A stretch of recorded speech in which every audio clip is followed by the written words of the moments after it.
So Jeremy Fragrance has made the office for men. He's telling us that it's a 10 out of 10.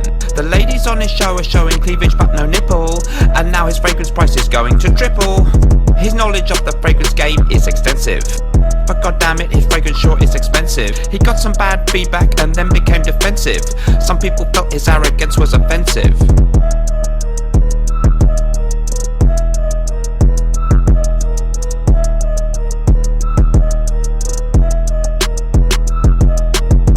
Can't wait for the fragrance to drop. Will it be a hit or will it be a flop? You can't get a sample, so you have to blind buy it, and every motherfucker can't wait to try it. A masterpiece just like a Beethoven concerto, created by a perfumer named Alberto. Get ready for a shock on your YouTube telly, cause I'm going to make a fragrance called Monsieur Smelly.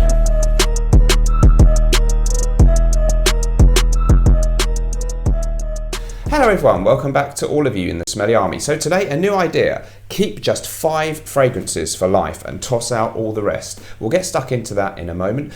Before we get into that, I was a bit rude maybe about Jeremy Fragrance in the intro there. Just kidding in my rap there. But if you want to know what I really think, there's a video about that in a new feature that I'm offering. It's called the Smelly Army Private Members Club. There's a link in the description where you can sign up for that. I'm going to offer 1 extra video a week. It is on Patreon. There's a really low fee and you get 1 extra Mr. Smelly video per week. Also, I'm going to be interacting with people in there, maybe doing some special request videos, and maybe doing videos that are a bit controversial, the kind of things I maybe don't want to say on normal YouTube. So I'm really excited about the kind of stuff. I'm going to be a little bit more free in there to express myself, and there is a small fee. It is on Patreon, but that gives me that, it justifies me putting all the effort that I'm going to put in. I'm really going to graft and give some really good entertaining videos that will be slightly different formats to the type of thing I do on here. 1 video a week is going to be my minimum. Hopefully give you some extra, maybe little quick scent of the day videos and some different stuff, vlogging, controversial videos. So if you're interested in that, just follow the link in the description. Anyway, on to today's video.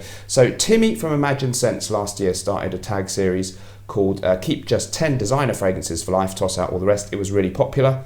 A lot of people did a niche version too. I did both versions. So I thought, let's make it really hard. Only 5 fragrances. And no honourable mentions. And actually, I'm going to resist, and I hope other people might do this. I'm not even going to mention other ones that I considered. You're only allowed to talk about the 5 that you pick to keep 5 for life. One other thing though, I'm going to cheat a bit. So over in my private members club, I'm going to do another 5 and say if I allowed myself 10, what would the other 5 be? That video's up there already simultaneously with me uploading this one. So if you want to carry on and watch the other 5, so I'll have 10 for life, niche and designer, check that out. Of course, the same link for the private members club in the description. But today, the main focus is just to say 5 because that's really, really hard. So there'll be a few usual suspects. If you watch my channel a lot, you know what stuff I like. So it might not be the newest ideas you've ever heard of, but let's see which ones I would pick. So no particular order. Let's go with the first one. Bois de Portugal from Creed. So this is a beautiful fragrance, first released in 1987 and reputedly worn by Frank Sinatra.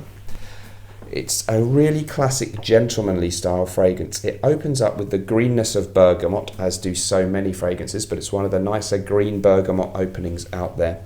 Then we've got lavender, we've got sandalwood, the traditional Creed ambergris note, and it all adds up to a very refined, almost slightly barbershop smelling, some people say, but I think this is more than a barbershop scent. It's a woody, spicy, classic masculine fragrance. A real air of the olden days. Some people say it's a bit like a vintage bottle of Chanel Pour Monsieur. It has some similarities in that greenness, that kind of chypre-esque bitterness in there, and this kind of dusty, woody accord. It reminds you of an old bookshelf or something like that. It smells really classy, a little bit old-fashioned, but very different to anything else that is out there. Well, actually, having said that, there are some similar fragrances which I'm not allowed to mention. So there were 1 or 2 that I almost picked, but there's something unique and magical about the exact smell of Bois de Portugal from Creed. So it's green, it's woody, it's a little bit spicy, and there's this kind of dustiness and this old school manly accord in there. Nothing heavy or animalic like in Chorus by Yves Saint Laurent or any of the 80s powerhouses.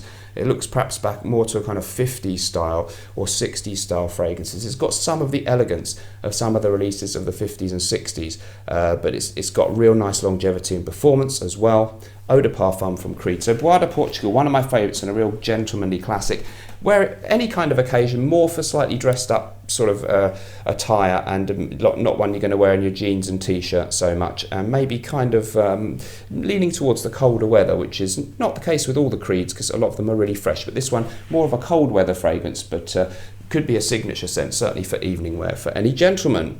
Moving on then, we're going to have another one that fans of my channel will know I'm a big fan of, and it's Acqua di Parma's Colonia Essenza.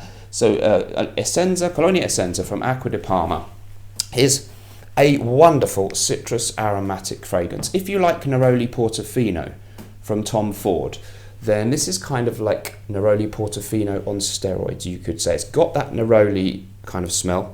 It's got, I think, petitgrain, bergamot, tangerine, depending which note listing you read. A lot of these standard citrusy notes. There's quite a lot more depth than in some citrus style colognes though in this one. There's rose, there's patchouli, there's vetiver in there, and it really seems to last really well on the skin and have this really kind of juicy citrus thing going on, but it's not just a citrusy fragrance. It's got aromatics, a citrus aromatic with just as much of the aromatics, the kind of herbaceous twists in there as the citrusness. So there's kind of a herbal, green, classy accord that's really, really hard to describe properly, and certainly a bit of depth with the patchouli, this kind of masculine undertone I find, just leans slightly masculine, but a really, really classy twist on the citrus cologne style fragrance. Great longevity and performance for me on this one, and I think it's absolutely my favourite of the Acqua di Parma line. So Colonia Essenza from the house of Acqua di Parma would be one of my 5 for life. Let's find out about the next one,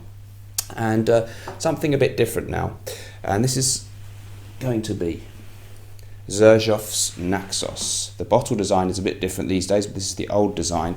So this one, a wonderful fragrance from the house of Serge. Most people focus when they describe this one on the note of tobacco, kind of mixture of tobacco, honey, cinnamon, a little bit of citrus freshness actually. There is a brightness about the fragrance, but a beautiful, sweet, honeyed tobacco leaf kind of accord is perhaps the dominant thing that you get out of this fragrance. It's quite linear. You spray it on and it tends to smell the same way for all the time that you wear it. It's very strong, really good performance. All of these perform really well. Some people say it's like a niche version of Pure Havane from Thierry Mugler. There are similarities in that it's a sweet tobacco type fragrance, but this one definitely a higher class and more high quality fragrance than Pure Havane. Really nice longevity, a little bit of Italian citrus, but more importantly and more noticeably, sweet tobacco done with absolute class, a nice a little twist of a spicy cinnamon, and a really, really beautiful, long-lasting